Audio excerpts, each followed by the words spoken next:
Hey guys, welcome to the বিশ্বতে art collection Sanchita cooking blogs. এক কটা কথা এখন কথা হচ্ছে কি জানো, আমার ছোট্ট মেয়ে ছোট ছোট গুটি পায়ে। আমার মেয়ে এখন বড় হয়ে গেছে, একটু উঠছে না। তো আমার মেয়ের এখন 14 পা দিয়েছে। তো এখন কথা হচ্ছে কি জানো, আমার মেয়ের কালকে শুভ জন্মদিন। তোমরা সবাই আমরা তো কালকে ভিডিওটা ছাড়বো, ওই জন্য আজকে শ্যুটটা করছি।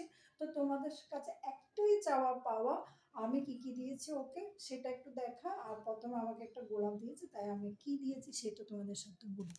ও বলেছিল যে একটা বড় থেকে ডেরি মিল্ক, আমি দেখেছিলাম বড় থেকে ডেরি মিল্ক, এখন ওটা বিক্রি হয়ে গেছে, পাই নাই। তারপর ও বলছে আমাকে তাহলে এটা কি বলা যায়, মাসমলাই। ও আমি নাম জানি কিন্তু কোনোদিন খাইনি, তো ওই জন্য মাসমলাই, ডেরি মিল্ক, তারপর একটা বেবি লোশন নিচ্ছে। বেবি এটা শ্যাম্পু, অয়েল অয়েল, অয়েল না শ্যাম্পু আমি জানি তেল না। তেল, ও বেবি অয়েল। এখন বেবিরা মাখবে, ও এখনো বেবি, বুঝতে পারছো? তো আমি এগুলো গিফট দিয়েছি, আর গোলাপটা আমাকে দিয়েছে। তো তোমাদের কাছে আমাদের একটাই অনুরোধ, আমাদের এইসব জিনিসের কোনো মূল্যহীন নেই। তারপরে আমরা মা হিসেবে এসব জিনিসের কোনো মূল্যহীন নেই।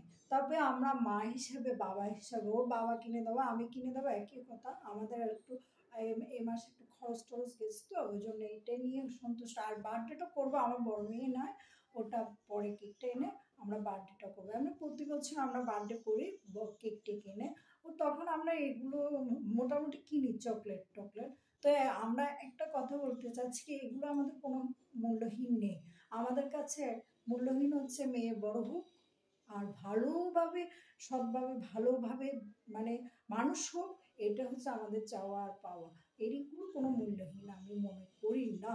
তারপরেও আমরা মা হিসাবে এগুলো পালন করে থাকি। তোমরা সবাই ভালো থাকো, সুস্থ থাকো। আমার মেয়েটাকে ঢের ভরা আসে।